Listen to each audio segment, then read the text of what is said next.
आमदारांना एक प्रकारे दिलासा मिळालेला आहे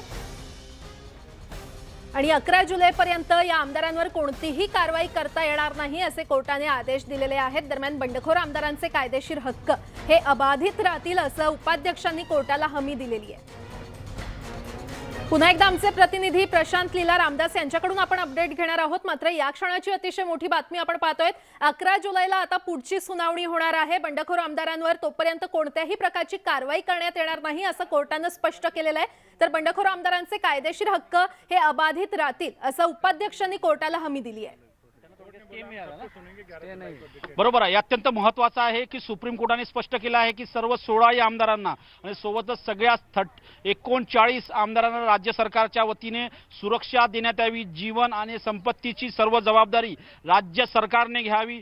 सोबतच हीच मागणी सुप्रीम कोर्टामध्ये शिंदे गटाच्या वतीने करण्यात आली होती। सोबतच जेही बंडखोर आमदार आहेत त्यांना देखील सुरक्षा व्यवस्था पुरवण्यात यावी, सरकारच्या वतीने ही सुरक्षा देण्यात यावी। सोबतच त्या 39 आमदारांच्या कार्यालय आणि कुटुंबाला देखील एक प्रकारे स्पष्टपणे सुरक्षा देण्यात यावी अशा पद्धतीची माहिती पुढे येत आहे। आणि आता सुनावणी पूर्ण झालेली आहे। या संदर्भात इत्थंभूत माहिती मी माझ्यासोबत ॲडव्होकेट राज पाटील त्यांच्याकडे जाऊया। सर, काय झालं आता? माननीय सर्वोच्च न्यायालयाने जे आमदार आहे आणि ज्यांची कुटुंब फॅमिली आणखीन काही रिलेटिव्ह आहे त्यांना इन्शुअर केलं की लाईफ, लिबर्टी, प्रॉपर्टी याला कोणताही हार्म पोहोचू नये। त्यांना तोपर्यंत राज्य आणि केंद्र सरकारची दोन्ही सरकारची जबाबदारी आहे की सुरक्षा पुरवण्यात यावी आणि अशी कोणतीही परिस्थिती उद्भवली तर 24 तास न्यायालय त्यांच्यासाठी खुलं आहे असं मान्य न्यायालयाने आश्वासन दिलं आहे। म्हणजे याचा अर्थ असा तर समजा या आमदारांसोबत कुठला घातपात झाला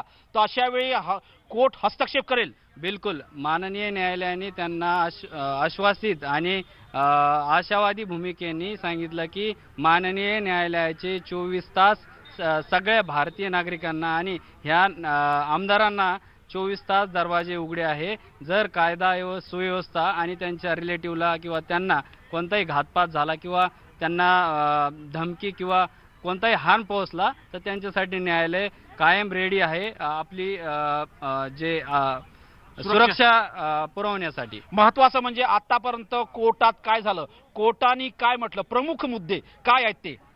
माननीय न्यायालयाने इश्यू नोटीस केली, म्हणजे नोटीस केलं सर्व पार्टींसाठी। त्यात कोणत्याही प्रकारचा स्टे दिला नाही जे स्टे मागत होते त्यांना।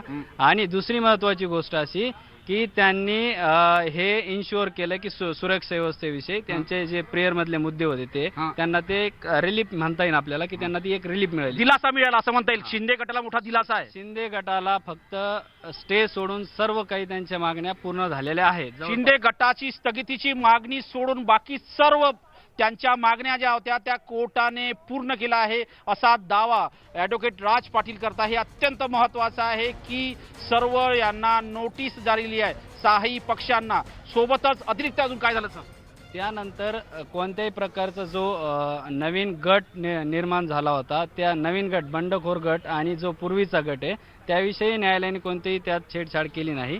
आणि अध्यक्षांना उपाध्यक्षांना जे रिप्लाय देण्यासाठी आपलं जे म्हणणं मांडण्यासाठी सर्वोच्च न्यायालयाने सांगितलं की आपलं म्हणणं काही वेळात म्हणजे 3 दिवस 5 दिवस आणि काही लोकांना 11 जुलैच्या 5:30 वाजेपर्यंत दरम्यानच्या काळात राज्यपालांना अधिवेशन बोलवता येणार का, यावर कोर्टाने काय म्हटलंय? यावर कोर्टाने किंवा कोणत्याही प्रतिवाद्याने असं कोणतंही म्हणणं मांडलं नाही अधिवेशनाच्या संदर्भात बोलवण्याचं किंवा न बोलवण्याचं।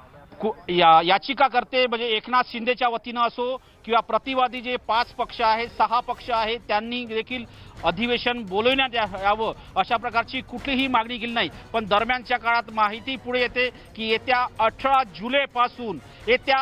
जुलैपासून विधिमंडळाचं खास करून विधानसभेचं आणि विधान परिषदेचं अधिवेशन सुरू होणार, पावसाळी अधिवेशन सुरू होणार आहे 18 जुलैपासून अशा प्रकारची तयारी विधिमंडळाने केली होती।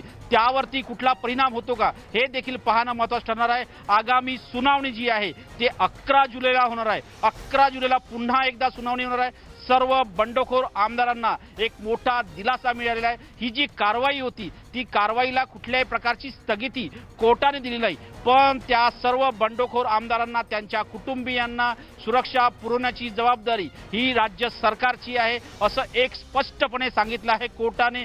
दिशानिर्देश दिलेले आहे आणि 3 दिवसात आपलं म्हणणं कोर्टापुढे मांडण्याची सूचना नोटीस जारी केलेली आहे. अतिरिक्त काही माहिती असेल तर 5 दिवसात साधारणतः ह्या 39 आमदारांना हा एक मोठा दिलासा म्हणावा लागेल. स्टुडिओ.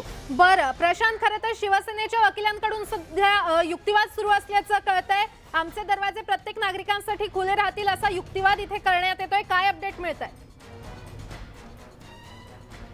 सुनावणी तर पूर्ण झालेली आहे. महत्त्वाचं म्हणजे ज्यावेळेस आपण स्पष्ट करतो की सुनावणी पूर्ण झालेली आहे आणि ज्या पद्धतीनं माहिती मिळते की यामध्ये कुठल्याही प्रकारची महत्त्वाची घडामोड जर बघितलं तर काय तुमच्यासमोर सुनावणी संपली होती का?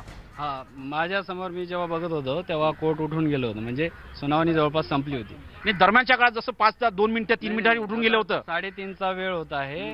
कोर्ट उठून गेलं म्हणजे ह्या दरम्यान असं समजावं की सुनावणी संपलेली आहे. म्हणजे कोर्ट म्हणजे दोन्ही न्यायाधीश हे कोर्टाच्या बाहेर पडले. याचा अर्थ असा होतो म्हणे जे आम्हाला वकील साहेब जे इथले सुप्रीम कोर्टाचे ॲडव्होकेट आहेत ते सांगताय कोर्ट उठून जाणे याचा अर्थ कोर्टरूमच्या बाहेर पडणे. याचा अर्थ असा होतो की कोर्टाचं कामकाज आजचं संपलेलं आहे. सुनावणी पूर्ण झालेली आहे. जशी जर पद्धती जर बघितली तर प्रत्येक आजची जी सुनावणी होती ही हायब्रिड पद्धतीने होती. ती हायब्रिड पद्धतीची सुनावणी पूर्ण झालेली आहे.